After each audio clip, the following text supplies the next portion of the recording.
declared CDF to be illegal or unconstitutional. But we are discussing here the financial year 2022-2023.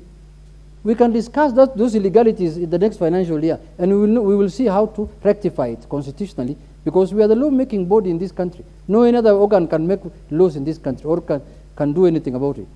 So why is the funds that have accrued, the balances that have remained before, or the money for this financial year be disbursed even to the constituencies whose committees have been gazetted? Their committees, I'm sure Honorable Bokose is one of the most effective members of parliament in this house. I'm sure his committee was gazetted long way ago. I am sure.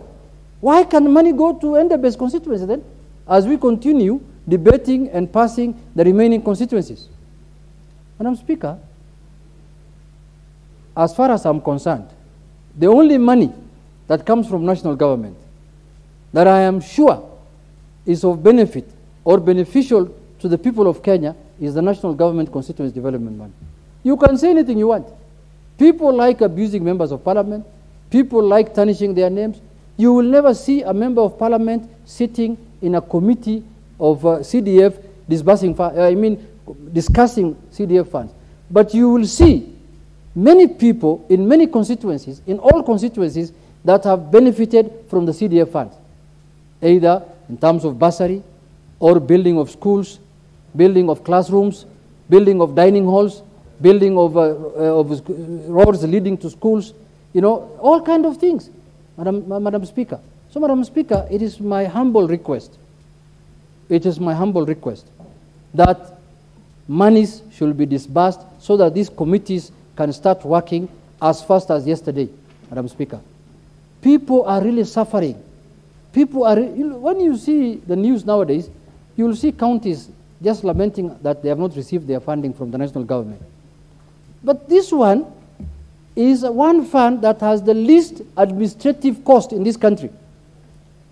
Over 90% of money is disbursed through this fund reach the people of Kenya directly. It touches the lives of people in this country, Madam Speaker.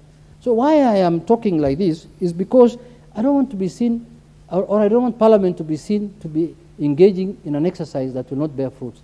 Once we pass this motion today, once these committees are gazetted, then monies must follow.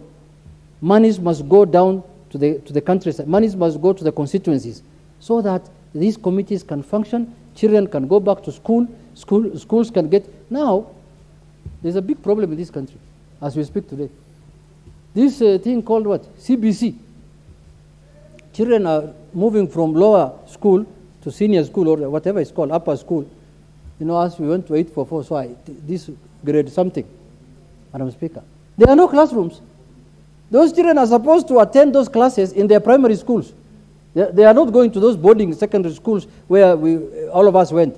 They are supposed to graduate in their own primary school, from lower school from junior school to senior school. They don't have classrooms to go to. The only fund that could provide classrooms for them is CDF. You are not disbursing the money for CDF. Where will you get the classrooms from? Unless you want this senior school to be taught under trees in the whole republic. So people will realize that the work that CDF is doing is much, much bigger than even the amount of money that is disbursed by the government. So, Madam Speaker, in conclusion, I want to urge the House to stand firm.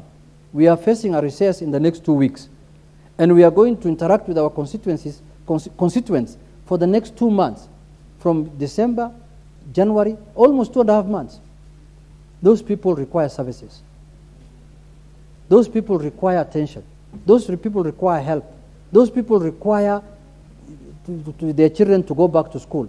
So I am urging this House, within this month, those constituencies whose committees have been gazetted must be funded without any delay. With those few remarks, Madam Speaker, I support. Thank you.